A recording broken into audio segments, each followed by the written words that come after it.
खान साहब ने एक मरतबा फिर इंडिया पर बयान दाग दिया है और इस मरतबा उन्होंने बयान ये दिया है कि आरएसएस बीजेपी की जो आइडियोलॉजी है ये पाकिस्तान को तस्लीम नहीं करती। ये हमारा जो पाकिस्तान है ना, वो अगर देखा जाए तो काफ़ी जो है ना डेवलप हो गया हुआ है। हमारा पाकिस्तान डेवलप हो गया है। अब आप क्या कहना चाह रहे हैं कि भारत जो है डेवलप हो गया हुआ है? मैं नहीं कहना चाह रहा, मैं ये कह रहा हूँ, वो मैं कह रहा हूँ पूरी दुनिया क्या कह रही है, वो बेगर्स आर नॉट चूजर्स, उनके हुक्मरान कह रहे हैं, हमारे कह रहे हैं। अमेरिका ने हमेशा भारत की जो मैच की है, अच्छा, भारत की हमारे भारत की वजह से, उनके प्रेशर की वजह से, जबकि हमारा अभी रशिया और चीन के साथ दोस्ती बढ़ रही है, उनके साथ हमारे ताल्लुकात बढ़ रहे हैं, उसको देखते हुए जो अमेरिका का सदर है उसने ये कहा है। अच्छा, भारत के प्रेशर की वजह अपना से? बिल्कुल इसका मतलब ये भारत का इतना प्रेशर है कि वो अमेरिका को भी कुछ कह सकता है, ये फिर हम मान जाए। बिल्कुल, भारत ने हमेशा, अमेरिका ने हमेशा साथ भारत का दिया है। हमारा पाकिस्तान ने अपना नाम लगती है पाकिस्तान, लेकिन उसमें कोई चीज है नहीं, कोई भी चीज ना, बिल्कुल। कोई चीज। और आप बिलीव नहीं करोगे, वहाँ पे हिंदूज है लेकिन स्टिल वो हमारे साथ नमाज पढ़ते हैं। जब रमजान का महीना होता है, हमारे लिए इफ्तार पार्टीज उनके कैंटोनमेंट्स में ऑर्गेनाइज की जाती है। देन कश्मीरी लोगों को बुलाया जाता है, नमाज पढ़ी जाती है, Eid celebrate, Diwali celebrate, Holi celebrate की जाती है।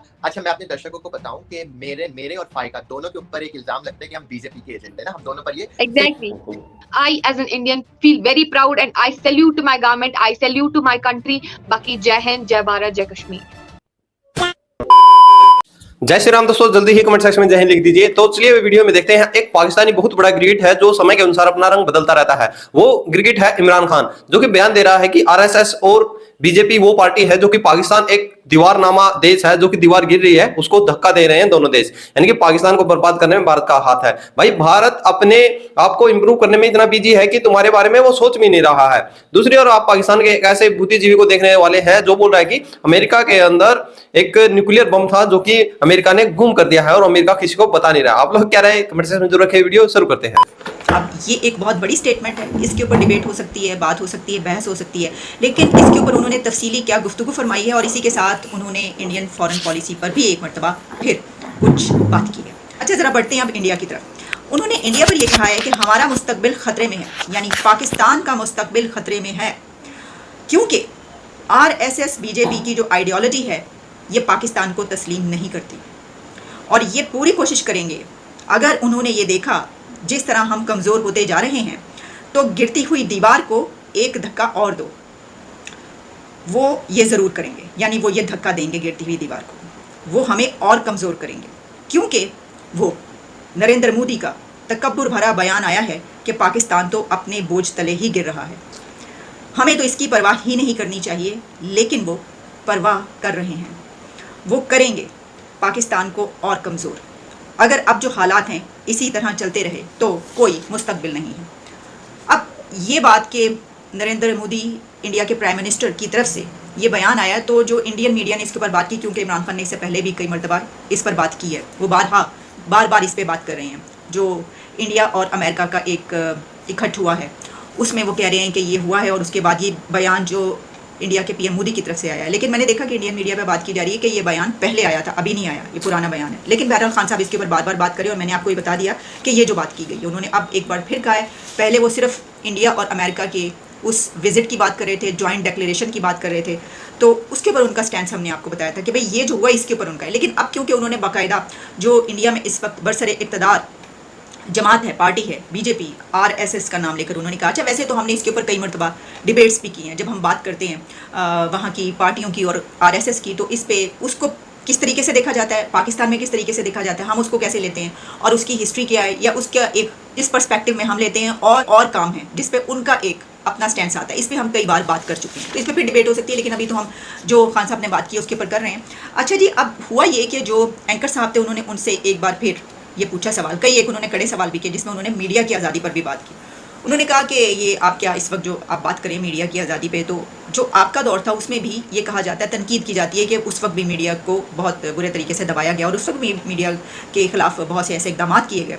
तो इसके ऊपर खान साहब जो है वो काफ़ी गुस्से में आ गए, यानी उनका ये कहना था कि ये बिल्कुल प्रोपेगेंडा है, सरासर झूठ है, ऐसी कोई बात नहीं है। उन्होंने बिल्कुल उसको कैटेगोरिकली डिनाई कर दिया, इनकार किया कि नहीं, उनके दौर में ऐसा नहीं हुआ। अच्छा, फिर उसके ऊपर उनका कहना ये था कि यानी जब हम कंपैरिजन करते हैं तो इस वक्त तो उनका नाम तक नहीं चल रहा। उन्होंने कहा देखो मेरा नाम तक नहीं चल रहा, मेरा तो बैन हो गया, मैं तो मीडिया से मेरा नाम तक चलाने को जो है वो मना कर दिया गया है, और ऐसा तो मार्शल नामित भी नहीं होता। फिर उन्होंने और बहुत सारी बातें की कि जिसमें बताया गया कि कितने जर्नलिस्ट जो है बाहर चले गए और कितनों के साथ क्या हुआ, जो उनको कुछ ऐसे जर्नलिस्ट सपोर्ट कर रहे थे वगैरह वगैरह। अच्छा, उस पर फिर उन्होंने, हमारे सीनियर जर्नलिस्ट हैं मतीउल्लाह जान साहब, उनकी भी बात इस तरीके से दरमियान में आई कि उसी दौर में क्योंकि उनको भी उठवाया गया।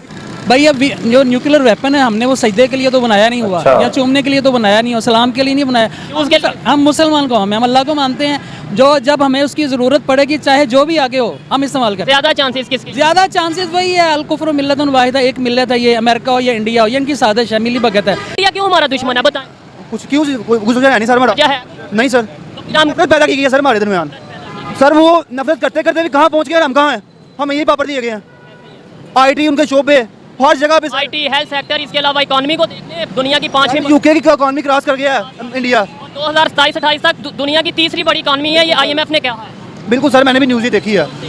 नहीं भाई, मैं नहीं समझता कि इसमें कोई सदाकत है। हम इतने नॉन सीरियस नेशन नहीं है, ज़िम्मेदार कौम है, बहादुर कौम है, अपनी दिफा को अच्छी तरह जानते हैं। ये को हमने बाहर तो नहीं रखा हुआ कि ना हमारे को वेपन उठा के, ये लोग जो है ना, इनकी जो बैकग्राउंड होती है को प्रेशराइज करते हैं। यानी US के प्रेसिडेंट को किसी ने प्रेशराइज किया तो उन्होंने, उसने प्रेशराइज नहीं किया, उसको किसी ने नहीं किया, वो हमें प्रेशराइज कर रहा है। वो हमारे ये हुक्मरानों की कमियां हैं, कुताहियां हैं कि उसको इतनी जरूरत होगी कि हमारे खिलाफ बोले। अगर हम इसकी बैकग्राउंड पे जाएं तो इनकी हैसियत क्या है, दुनिया में कौन सी कौम है जिसने न्यूक्लियर इस्तेमाल किया उनके अलावा? इन्होंने इस्तेमाल किया है, ठीक है ना।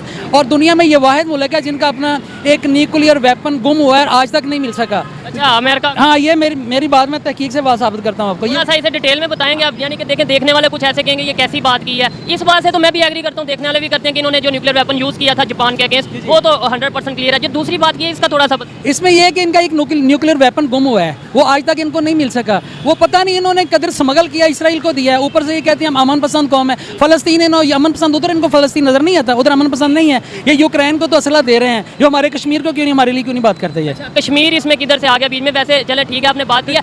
अगर let's suppose Pakistan nuclear weapon use करता है, किसके अगेंस्ट यूज करेगा आपके ख्याल में? जो कहा गया कि जी ये खतरनाक कंट्री, किसके लिए? भाई अब जो न्यूक्लियर वेपन है हमने वो सजदे के लिए तो बनाया नहीं हुआ, या चूमने के लिए तो बनाया नहीं, और सलाम के लिए नहीं बनाया। हम मुसलमान कौम है, हम अल्लाह को मानते हैं, जो जब हमें उसकी ज़रूरत पड़ेगी चाहे जो भी आगे हो हम इस्तेमाल करें। ज़्यादा चांसेस किसके? ज़्यादा चांसेस वही है, अल कुफ्र मिल्लतुन वाहिदा, एक मिल्लत है, ये अमेरिका हो या इंडिया हो, ये इनकी साजिश है, मिली भगत है। असल में ये जुर्रत तो इनको इसलिए हुई कि हमारे जो हुक्मरान हैं उनके अंदर कुव्वत नहीं है, ईमानी कुव्वत नहीं है, गद्दार लोग हैं। तो भाई आप लोगों ने देखी पाकिस्तानी पढ़े लिखों और मूर्खों की क्या क्या राय आ जाती है पाकिस्तान से निकल कर भाई। यानी भाई एक ऐसा न्यूक्लियर बॉम्ब है इनके पास, जब ये भूखे भी डालेंगे रोटी नहीं खाएंगे, पाकिस्तान में कुछ नहीं है, उस न्यूक्लियर बॉम्ब को सामने रख के उसका सजदा कर करके भी ये जी सकते हैं।